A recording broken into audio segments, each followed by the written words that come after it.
original.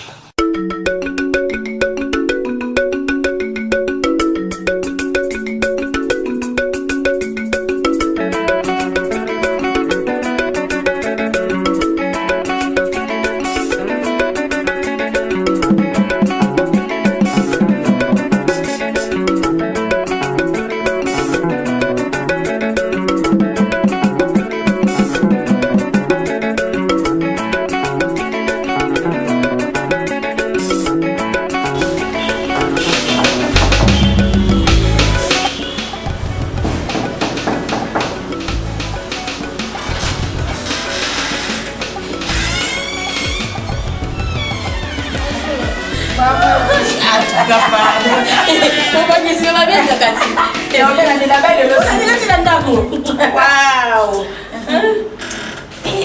Tu as agité. Il y a plus d'orties. En tout cas, et pourquoi pas me singer? Oh la papi. Parce que filmer la bijou, voilà, qu'est-ce qu'il a parlé? Tu veux dire le bijou d'or. Waouh, ma soeur c'est gagné l'autre. Non, c'est pas l'homme à casser. Mieux. Vraiment. Ah, peu mal. Ça va? Les longs à la fin d'un homme n'habite. On a joyeux. Sexy. Waouh! N'a pas qu'il faut Naya, il faut joyeux. Surprise. Mais c'est une Bidor TV. Et ça m'a solo sika. Ma solo lelo. À lobby zoya. Donc les passés tout ce qui est bas mais qui va zoyer pour la moussala, pas vraiment les passés. Monsieur ça m'a remballé prison dans les futurs. Maman Bidor bonjour. Bonjour maman. L'autre redécouvrir maman Bijou. Qui est maman Bijou? Moussa Nya Salaka et puis tu rencontres moi qui est dans vie privée nae et puis tu reçois la maman sous au bini mo bo découvrir na kati ya maso na biso na esa ki bino go zaka wana go s'abonner na kati ya chaîne na bino ya Sika Bidor TV. Lelo ngana e kotala yo et tout sur la ka moki à propos ya bijou d'or. Maman Bijou, qui est maman Bijou? Oui, maman Bijou. Moi, grâce à maman Bijou, comme on a Bijou Mos. Naza mère de famille. Nabotami, na famille abana ebele parce que tous a ebele. Naza Ophéline. Naza papate, naza la maman. Et puis naza commerçante. Ah, maman Bijou, naza commerçante. Donc, vous êtes femme d'affaires. Ouais.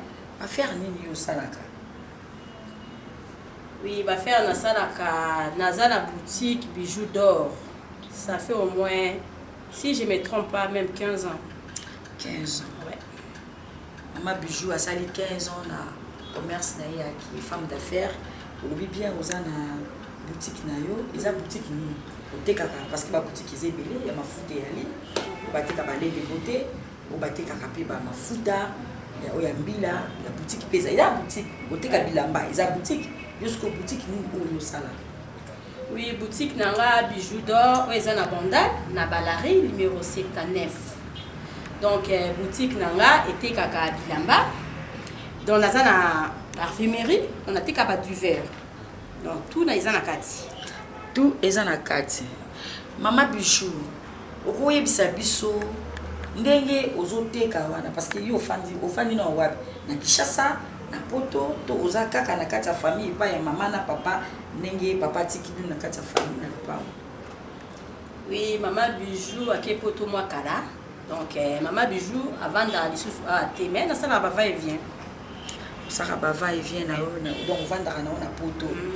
Maman Bijou et ça bisona. Est-ce que on se retrouve parce que les lots marché à Lamba et ça soit la montée sur tout à l'imbo à la bissou toujours vivre dans quatre souffrance quatre nzala yo yebi et ça m'a surtout au pétaté mais photo le là parce que ça m'a solo cicaté ça m'a solo déjà bétama comme ça comme besoin pour faire nzala les besoin de la passer nzala la souffrance pas comme belé parce que penser mille vraiment na ba boutique pour sauver la batte pour sa beauté ende o yara na mwana o so penser ni est-ce que t'es kaka bien besoin de kanamo bien normal. Donc, ce lobby qui est surtout les cas normal, on a vraiment la conseil. avant tu se retrouver oye penza la marchandise oteki mais pour le moment et comme moi kilo mais ça n'a pas tout susu basomba ka atina lelo c'est ça. Nina tout na Mama Bijou projet na yo na kati ya société na kati ya mboka na biso Congo ozo penser ni. Oui, nazana ba projet ebele vraiment au musuna ko lo bango arate. Oh déjà on a lobaki et puis on a aussi la vidéo moko boye. Donc pour ça nga ezali ka pour na banda ko aider parce que lokola nga mo nazali ko Féline. Donc na banda ko aider ba Féline lokola nga et puis na banda ko aider ba veuve na bato na ba handicapé bande ko na biso ba handicapé. Ah Mama Bijou ndebi lo bozo baka makama ko aider parce que biso bozo ka na aider ya ba ONG. Donc moi bato mususu bazo ya aider ya ba ONG. Merci Maman Olive so kazo landa biso Maman Olive azo aider azo aider bato ebele. Et tozo mona bato na nyoso tu bazo sala o Maman Olive azo sunga bazo tengama. Siko yo tango yo zolo baboye na ba propre effort na yo moko ou bien zo senga ka gouvernement pour nyoso bazaka ka gouvernement siko yo zolo bani. Nga na zolo baboye na bandi d'abord nga moko gouvernement ce qui ba ki sa muto boye yango azate mais moi je commence d'abord o nazana ngunde ndambo. C'est ba obakisa pourquoi pas. Na yoki Mama Bijou olobi na ngai mo ya ba projet. Nena tout na Mama Bijou parmi ba projet na yo nini oyo aussi réalisé. Oui, parmi les projets on a réalisé ils a déjà na kena ko tala bandeko nanga ba handicapé et puis na pesa ki bango on azala ki nango ya ko pesa na kena ko pesa. On est déjà parmi ba nini on azana ba projet. Mama Bijou na tout na question moko. Bali a représenter nini? Et pas là. Question matata Mama Chaleur. Donc nga pona nga mobali à représenter nyonso parce que biso to utaki na mopanzi ya mobali donc aza nyonso pona nga. Ah bon? Mais nga na okama soko zo bandi mwana. Biso to yebi ke o biso to zo yoka na poto bi ko bisa mibali lokola esclave na bino. Mibali nde bakuma osala misala nyonso. Mibali bakuma osukola bilamba, mibali nde bakuma osukola basani, mibali bakuma kolamba, bakuma osukola même ba sous-vêtements na bino. Mama Bijou. Lelo ozo ebisanga ke mobali aza yo za mopanzi na ye. Ozo aider mobali na nini? Tango osala makambo na nyonso. En tout cas la sepeli na question d'ailleurs d'abord na rolobaki vie Afrique na vie à poto eza biloko mibale eza différent. Kuna basi basalaka eza na basi mususu balamukaka tongo alamuki 4 atiki mobali na mbeto mobali robima et puis moi c'était muso zonga après lisusu mobali donc yo mobali soko koti na ndako kuti sani okuti nini pourquoi pas au sala mais pour na nga Bijou ndenge na expliquer yo nga na ko sala makambo oyo lobité na ko sala yango te parce que na yebi valeur ya mobali ko sukolisa mobali bakaleso d'abord na sala yango te donc ba misali ba biloko ebele oyo lobinga na ko sala yango te parce que naza bien éduqué donc na yebi valeur nini na ko pesa mobile na musala nini o mobile na ko edenga na oya ko sala te c'est ça. Mama Bijou yo obi oza femme commerçante yo lobi osungaka parce que oza orpheline mais nini okoti na makambo chaîne ya Bidor TV idée nini elaki yo ofungola chaîne ya Bidor TV? Pour na idée à kufungulisa chaîne nga ya YouTube d'abord eyaki parce que tam susu parfois na sali moi recette mo boye na tango na Facebook batu ba sepeli nango et puis nazawana na lambara bien so na lambi na lakisa batu ba recette yango siko na kulakisaka batu na ba Facebook be ko tindela batu yango na ba privé na ba WhatsApp na mona ki naza limité idée à kufungulisa na chaîne nanga ya YouTube et utaki d'abord na wana et puis ko sala ba publicité nanga o da salaka ya ba boutique nanga ya ba barbecue nanga nyonso tu eza idée o etinda kinga na fungisa chaîne. Mama Bijou d'or na tuna susilo komoko impressionné nga vraiment makasi. Particularité ya chaîne ya Bidor TV par rapport ya ba chaîne mususu ezani. Oh, en tout cas, ils sont vraiment différents parce que chaîne nabiso ya YouTube, Bidor TV, masolo ya sika, ils sont différents na ba chaîne mususu parce que biso tozo basé na iloko mokote. Donc biso tolakisaka kolamba, biso tolakisaka ba réalité oyo ezosalama na Congo et puis ezosalama na poto. Donc mokili mobimba monde entier. Donc ça vraiment différent. Tu peux ça conseil, n'habiter maman. Donc aux journalistes nanga oyebi. Na pe ça conseil, na baso baza salité, na pe ça conseil, na basi oyo bayebi ko vendre la libali na bangote, na pe ça conseil na batata moisi, na pe ça na ba maman qui na pe ça donc na pe ça conseil. Donc ça différent na ba chaîne mosusu. Ah, chance kaka. Ndebi mo bana poto bozo yoka. Mama bijou aza nazolo banga chaleur na yebisa ki bino que nazo kota tina bandao, nazo kota tina ba projet, nazo kota partout pour na koyeba. Mama bijou nazo ngana tu na swelo komoko ozo senga nini na bato oyo nyonso tu balandaka Bidor TV. Donc hello ba liboso na senga bango en tout cas ba s'abonner massivement parce que yango wana nde vraiment eza souci nanga parce que ceux qui baza ko s'abonner nde ko tindanga ba projet nanga esalama lokola za na projet ya ko aider ba orphelin ya ko aider ba handicapé ya ko aider ba veuve na grâce na bango soki ba s'abonner chaîne nanga etombwami mwa mike oyo ba lozwa mawana yango to partager na bato yo surtout na tangi. Ah, Valia Bessale, Maman Joncoeur, la carte qui gagne, Nassir Zolanda, Maman Lobi, Lobi, beau s'abonner, beau zapéter, hein? Pour qui maman a bijoute parce qu'il y a un pour nos conseils. So il y a des lamba, il y a des valeurs de lamba. So il y a des salades, il y a des maman zawana. So il y a des pays makamba on dit les raté. Beau zapéter, beau tout n'a pas, beau cliquer kawana. Vous voyez, vous poser la question. Maman nanga il est tout le long moko. Ce qui est lo, mutu moko abîmé, na mboka na biso to na poto to na kishasa wa. Abîmé alobi ke aya ko soutenir yo na œuvre oyo zo sala. Aza lokola sponsor na yo. Batu lokola ba docteur Leteta don de Dieu. Batu lokola ba Valia Bessale, la grande carte Joncoeur. Oko sala ndenge. Est-ce que ba portiser à kofuma? Oui, pourquoi pas? Pourquoi pas baya na bango, ba porte ça pour lélé, pour la mutu nyonso aza na posa soutenir maman bijou en tout cas. Oza de bienvenue bella, bienvenue. Bana poto, bana mokili mobimba, bino mo boyoki maman bijou ndenga yebisi bino. So ezaki chaleur mutaloba ki o chaleur. Yako debisa ki bino ba mbongo na bino, bobwa ka mona ba place moko te ko boyibi ke bobuka te.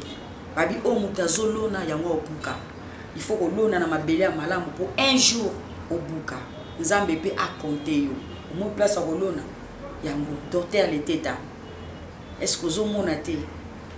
Maman Valia Bessale, Valia Bessale, la grande dame. Babi grande Joncoeur, la carte qui gagne. Au moins place à Otika Mbo. Pour soutenir maman, botika été. Nazo yebisa bino ba maman na ngai ba maman congolaise. Maman ka moko Nakati Anvers, maman nangai Bernadette Kiangata, Anvers, place à Otika Mbongo yango. To soutenir maman bijou. Maman bijou azana lobi, azana ba idée à bien, azo soutenir na ba propre effort na yemoko. Pourquoi pas bino mutupoza na ba poto, ba orpheline bazalia, ba orphelin bazalia. Bozo bois ka bilamba na fou, bozo bois ka biloko, boko sape conteneur, botindeli maman. Aye awape akaboli bomoni ba image parce que chaleur azawana kaka pour nos solater mais ceux qui mo loye chaleur azana pour nos image et puis on boire ka bino bomona musala bosa Valia bino baki bosali moi pique na bana kitambo bozo soutenir kitambo mais ti siko kitambo eza ya kulala si y a un problème na kitambo bazo la mukate et comme ba mbongo bazo tia na ba poche na bango et na profiter na biso vérité oyiba ke musala bino bosa na poto a na kishasa eloko ezate tozo mona œuvre mon côté et comme ba propre fort na bino moko ba mbongo ba bazo soutenir musala ou soit ba mbongo bazo soutenir bana kitambo to likambo moko na kitambo to matanga to fête et comme ba mbongo bazo ba misana ba ana kishasa ba folie ba mbongo bazo tia na poche botala musala kitoko ya maman zo sala. Est-ce que vous avez été bana poto Bidor TV ya mwa masula sika maman na ngai mot de la fin parce que toko bina suka toko toko ya puluba bilili emoni olobi. Bon, mot de la fin na ngai eza kaka ndenge kaka na lobaki ba omesa na TV et puis basi ba mesani. Donc bon continuer ko s'abonner, ko aimer la page nanga et puis hein donc écoutez moi ba commentaire parce que ba commentaire na bino nim tu ça la ke chaîne nanga etomba. Et puis pour na ko yebisa lisusu batu ki boutique nanga bo banga na bino te. Hein bo banga te parce que bo bande to mona mama bijou ninga za en Allemagne ninga za la boye biloko na il fait ça la cher non. Biloko na ngeza na prix moko raisonnable. Donc tous en biloko à 10, il y a $10, tous en biloko à $5, tous en biloko à 15 comme matati dikolo. Na moyen surtout aux en okozwa eloko net robo na lati.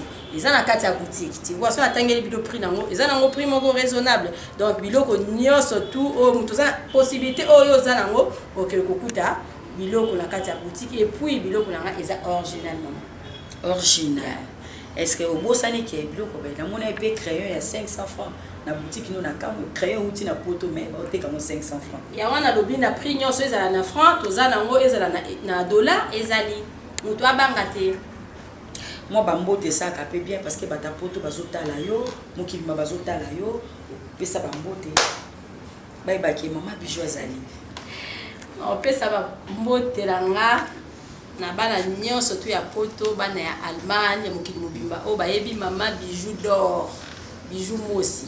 Et puis na pesi mbote lisusu na famille nanga mobimba famille mosi na pesi mbote na groupe nanga ya ba mama ya bolingo groupe ba mama bolingo biso nde bolingo kuna pinzezalaka na pesi copine nanga meje mbote na pesi mama Viviane mbote na pesi mama Marceline et puis mama Jeannette Kija na ba mama nyonso tuka ya groupe bolingo na pesi Alidor mbote ebele na pesi fiston oaza toujours pembeni na biso na Leader TV oyebta babi yende réalisateur oyesa lobi mpe tokati pesi mbote mingi na cameraman na biso Diedo na lingi ate cameraman na nyoko la biso Guillaume oaza gérant nanga Gloria bino tu na pesi bino mbote bana nanga basi ya mibali bino boyebi ba biso ebele ya Lilibesa Cynthia Bessa, Dali Noguera, Brian Blessing et Jordi. Bisous. C'est ça. Merci beaucoup. Tout le monde a bongo. Na masolo ya sika kaka na cadre ya ba découverte na bi ke to ngula su selo romo bo e kam sabino bondi maté. Na pesi bébé na radio vini mbote sikozali mama t'aime beaucoup bisous. Bon maman bijou ngai na komi na déjà okela. Merci beaucoup. La